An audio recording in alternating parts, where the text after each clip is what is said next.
Ito yung aming hotel mga boss. Hi. Kahit gabi. Tingnan, di ba? Ang dami gagawa na. Hello. Yan yung dorm ng mga estudyante.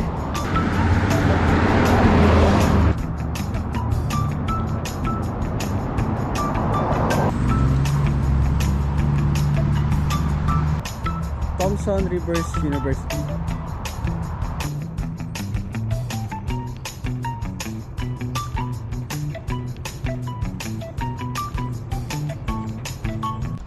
What's up mga boss? What's up mga boss? Check it. What's up mga boss? What's up mga boss?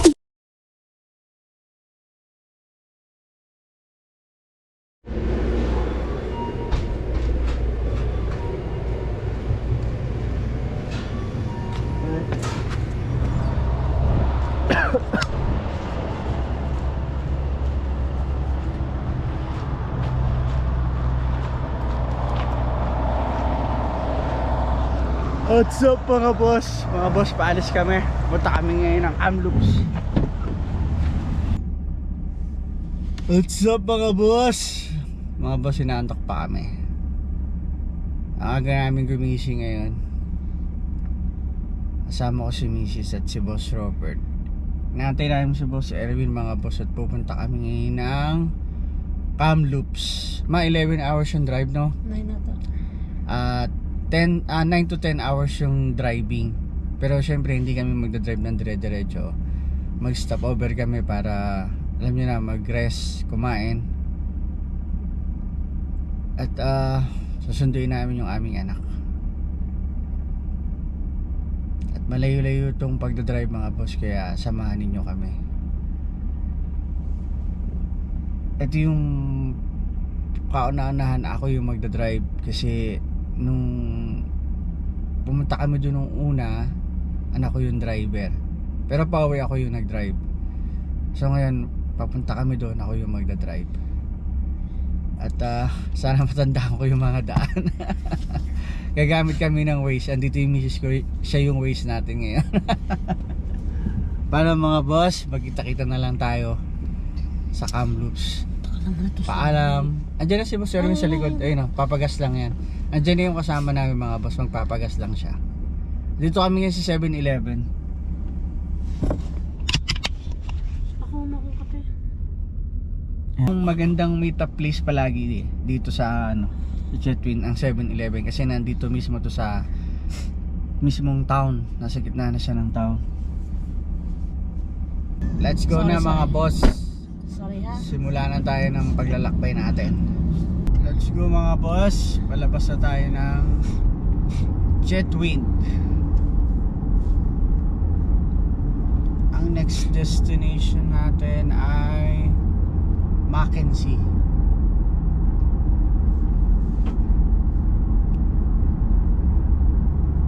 Kuya, di ba dito ka nag-angel? Kuya, pumunta ka dito, di ba? What's up mga boss? Mga boss, nag-stop over muna kami saglit. Nakakaantok talaga ang long drive mga boss. Yung mga kasama ko, nandun na sila. Nagtingin sila ng kape. Let's go mga boss, punta na tayo. Andito nga pala kami ngayon sa Asuseta Lake. So, ang sunod dito, Mackenzie na mga boss. Let's go! Kanya yung view.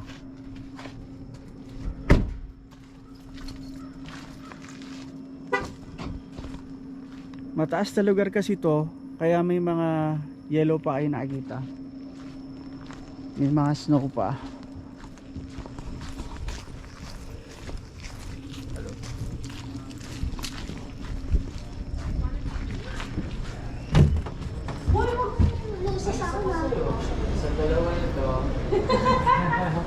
Meron pa ako. Ay, pa pala. Yan, tapos sa akin yan. Ano gusto mo? Cinnamon? O putin?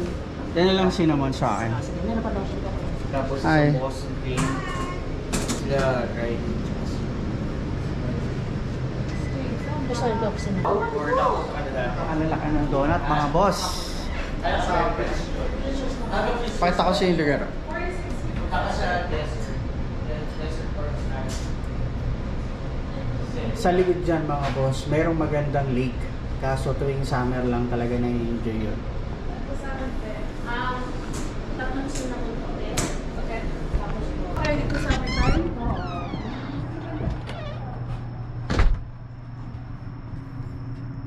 Kita nyo yung bundok mga boss oh. Sa sobrang lamig at kapal ng pag.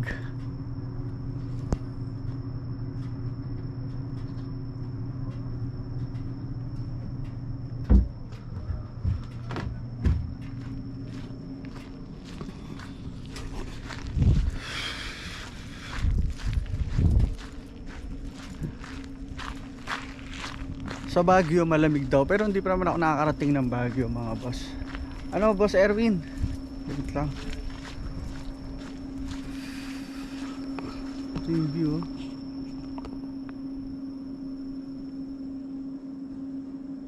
Diyan tayo dadaan mamaya. Paalam mo na mga boss. What's up mga boss? Nakakadalawang taon pa lang kami, pero inaantok na ako agad. Una, Mackenzie. Sunod, Prince George. Nag-stop over muna kami dito sa McDonald's. Yan. At alam nyo na, magwa-washroom tayo. Paano mga boss? Kita-kita tayo maya-maya lang. Paalam mo na mga boss.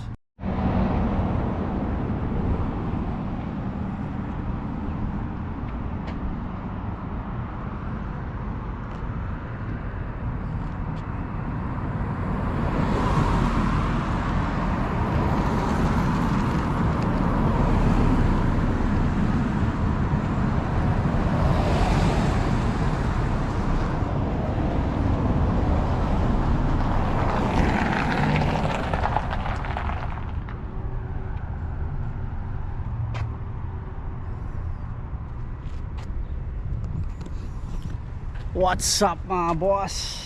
Mga boss, nandito na kami ngayon sa Kamloops. At dito ko pinarada tong sasakyan ko. At naka-check-in na kami dito sa Travel Lodge City Center. Dalawang gabi kami dito mag-stay. Tapos kalawang araw namin ng umaga bibiyahe na kami. Pabalik na kami ng Chetwin. So bali susunduin namin yung anak namin dito. At doon na siya mag-aaral sa Northern Lights College mga boss ng Aircraft Maintenance Mechanic. Ito yung hotel namin mga boss.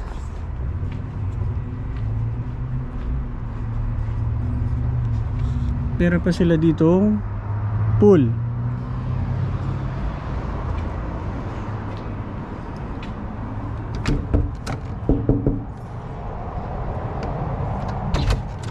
Ayan. Yung aming hotel mga boss. Ayun si Mrs. ko nagluluto. Dahil kami Pilipino, kakain kami ng kanin. Rice is life mga boss. Hindi ako pwedeng walang rice. Nasakit ang ulo ko mga boss. Paano mga boss? Mamaya na lang ulit. Paalam muna.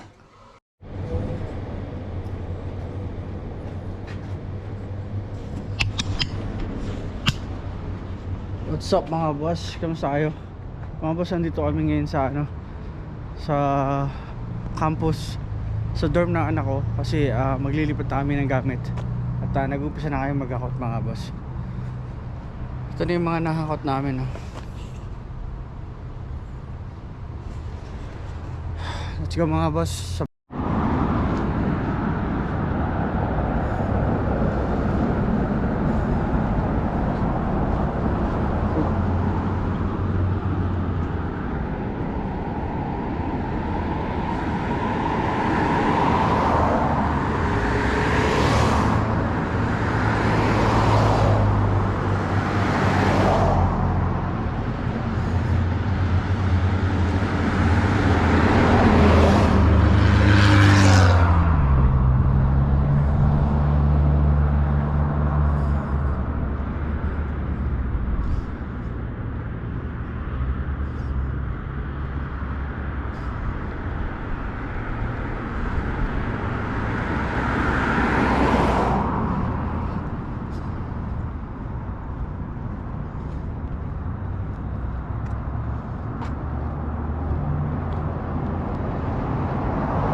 ako mismo sa town ng Kamloops, kung saan ngayong araw na to ay susunduin na namin yung aming anak. Napakaganda pala sa city mga boss. Kita nyo naman, di ba? Napaka busy. Tapos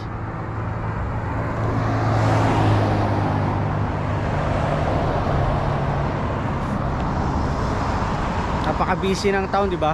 Nakita nyo, daming sasakyan, marami kang mga tindahan na makikita, mall, at ang mga fast food na nang-aakit sa'yo na mga masasarap na pagkain. Nandito kami ngayon sa loob ng campus. At nakakalungkot dahil yung anak namin ay kakaunin na namin at hindi na siya dito mag-aaral. Doon na siya mag-aaral sa Northern Lights College. At nagbago siya ng kurso. Siyempre hindi naman tayo ang mag-aaral, yung anak natin. So kung ano yung gusto niya na kurso, yun ang ating papakinggan at susuportahan siya. Dahil pagdating ng araw, siya naman ang magbebenepisyo nun. Dahil yun ang pinili niyang kurso, yun talaga ang gusto niya. Hindi yung gusto namin, yung gusto niya.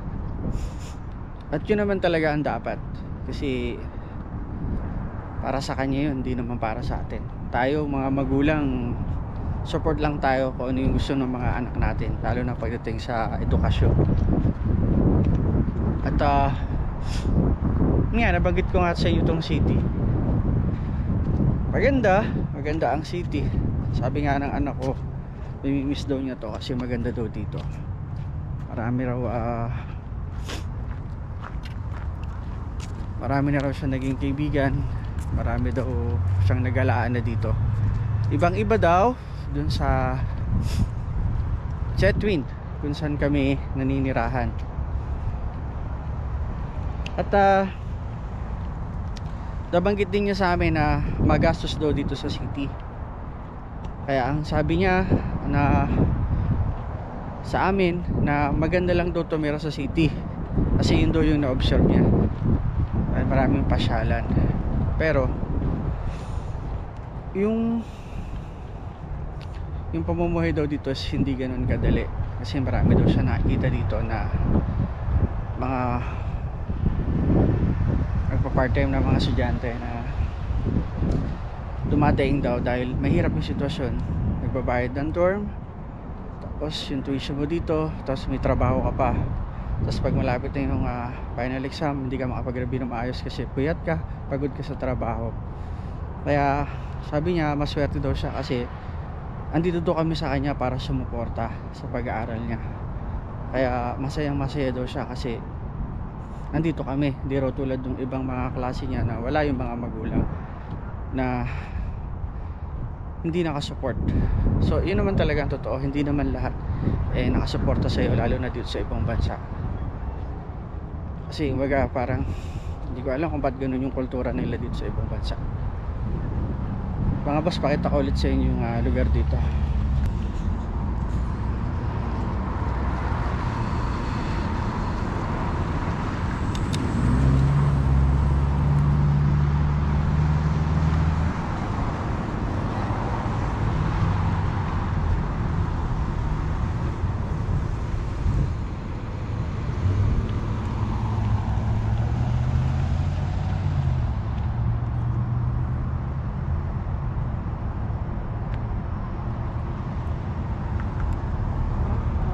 Hello.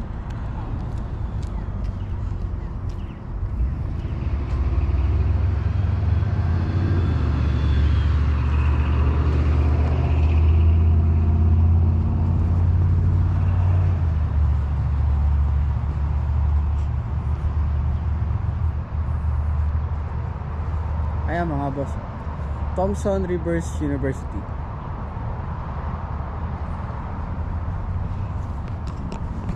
Hello.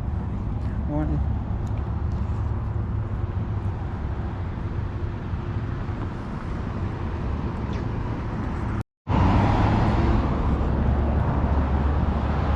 Ayun nga mga boss, ano, habang naglalakad ako,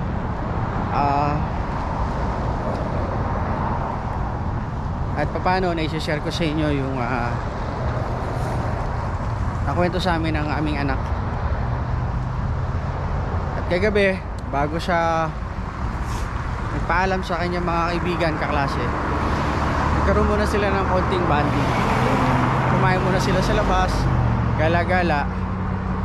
At ayun, ngayon ito na, ngayong umaga, susunduin na namin siya doon sa kanyang dorm. Nag-aayos na kami doon. Alam niyo mga boss, para sa aming mag-asawa, mas gusto namin na tumira sa maliit na town tulad dong sa amin, sa Chetwynd. Kasi para sa amin, mas malaki yung matitipid namin kung doon kami titira sa province, sa maliit na town. Una-una sa lahat, konti lang ang tao doon sa Chetwynd. O ibig sabihin, pag konti lang ang tao, walang masyadong kakompetensya pagdating sa paghahanap ng trabaho. At bukod doon, mura yung mga bilihin doon sa amin sa Chetwynd. Pasensya na kayo mga boss, medyo mahangin, malamig ng konti. At medyo hinihingal ako kasi lakad ako ng lakad dito. Kasi gusto ko ma-experience yung city. Gusto ko makita yung busy town. Ganito pala pagka nasa city ka, maraming tao. At isa pa, kahit gabi napakaraming sasakyan, maraming tao. One sign is blocked.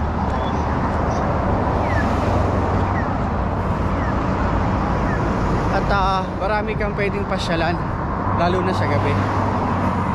At siyempre mga boss, asahan natin pag nasa city, daming homeless. Kagabi, na-experience kami na lalakad kami, may kasunod kami dito sa likod namin.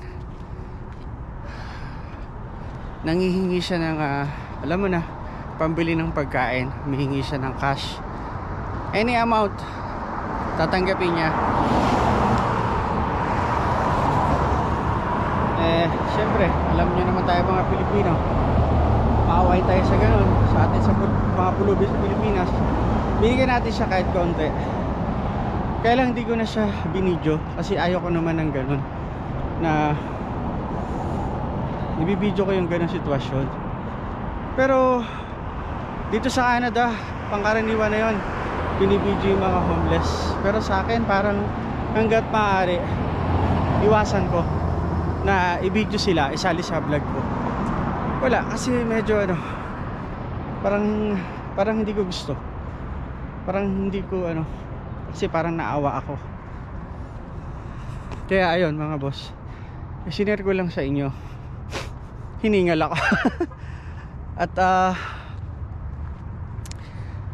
yun, para sa amin, mas prepare namin mag-asawa na sa province kami tumira, sa maliit na town, kaysa sa city. Pero maraming tao na gusto tumira sa city kasi ayaw nila sa province, boring, tahimik, wala masyadong opportunities. Sa amin mga boss, happy na kami sa aming maliit na town.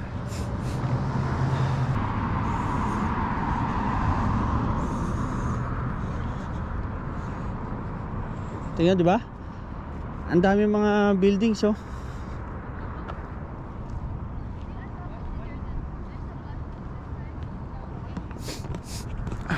Ayun mga boss. Pero nasa sa inyo pa rin naman kung ano yung mas prepare nyo na kung saan kayo pumuntang bansa. Gusto nyo sa city o gusto nyo sa province, lalo na dito sa Canada. Nasa sa inyo yung mga boss ko ano yung kung saan kayo magiging komportable, masaya. Kung hindi kayo sanay sa province at gusto nyo talaga sa city, okay yan sa inyo. Pero sa amin mag-asawa, yun lang yung experience namin na para sa amin, mas prepare namin sa maliit na town. Kasi dun sa maliit na town, makakaipon ka talaga kasi mababa yung cost of living. Lalo na pagdating sa pag-rent ng bahay. Kasi dito, mataas ang rent ng bahay. Pag-apply ng trabaho, maraming kompetensya. Yung sahod na gusto mo, hindi ka makakapag-demand dahil katuwiran nila, maraming aplikante, hindi lang ikaw. Maraming magaling, hindi lang ikaw magaling.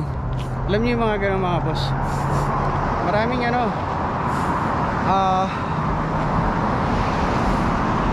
maraming challenges sa mangyayari sa'yo dito sa city.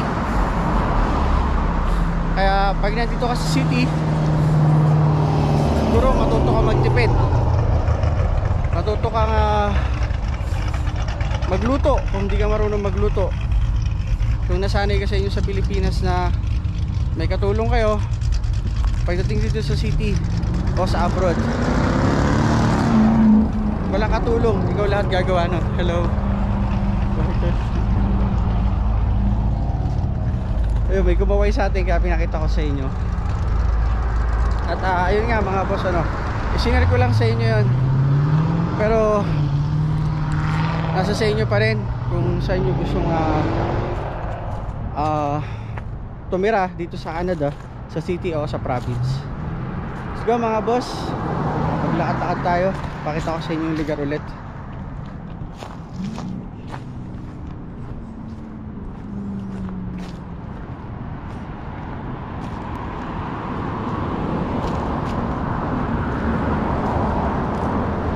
Yan, yun yung dorm ng mga estudyante.